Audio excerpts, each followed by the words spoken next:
Question number 2, Kanwaljit Singh Bakshi. Mr. Speaker, my question is to the Minister of Finance and asks, what reports has he received on progress in lifting New Zealand's export performances and reducing its reliance on the borrowing from the overseas lenders?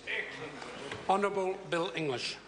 Mr. Speaker, I've received a number of reports confirming strong performance by New Zealand's exporters, particularly in those areas where the opposition were most concerned, and that is in the regions and in manufacturing.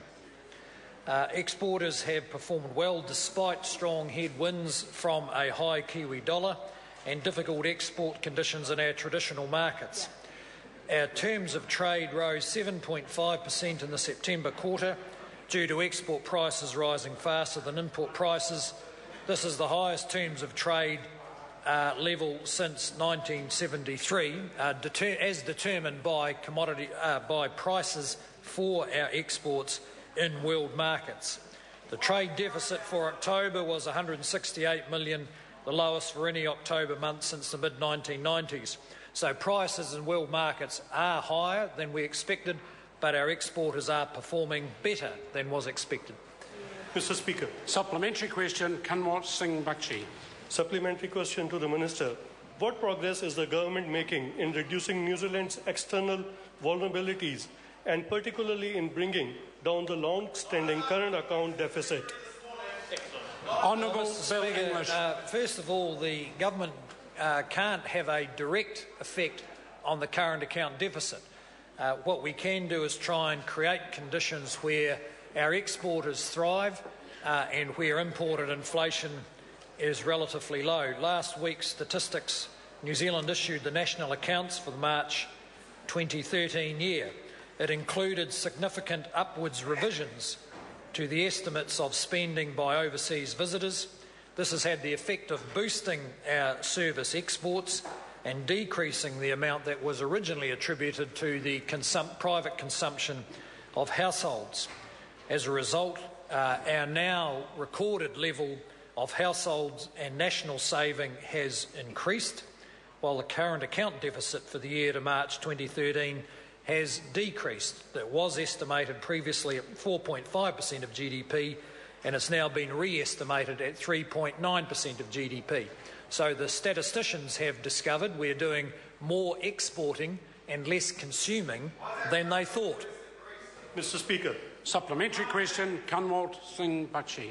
Supplementary question. What steps has the government taken to help rebalance the economy towards more savings and exports and weigh off from excessive consumption, borrowing and government spending that marked the mid-2000s?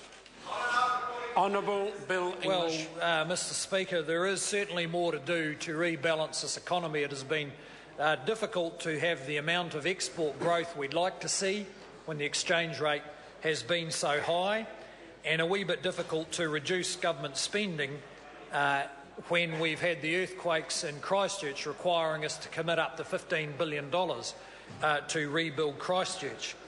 But despite those headwinds, we've implemented a tax package in 2010 that favoured savings and exports over consumption and property speculation.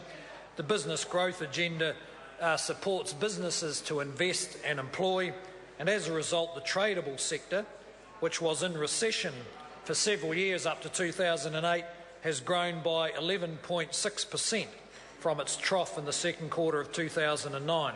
But there is still much more work to do. Supplementary question, Kanwaljit Singh Bakshi. What economic approaches would halt the progress being made in supporting exports, productivity, investment and jobs? Honourable Mr. Bill Speaker, English. we've had a reasonably good idea what would have a negative effect on New Zealand's now positive growth prospects, and those are the things that affected our growth prospects badly in the mid-2000s. And three factors were pretty clear from that. An excessive rise in house prices, which doubled in about 10 years, runaway government spending, particularly from 2005 onwards, and regulatory change which inhibited business and export investment and savings. Now, they were the policies of the Labor Party. we want to avoid those traps this time round. Question number 3, Honi Harawira.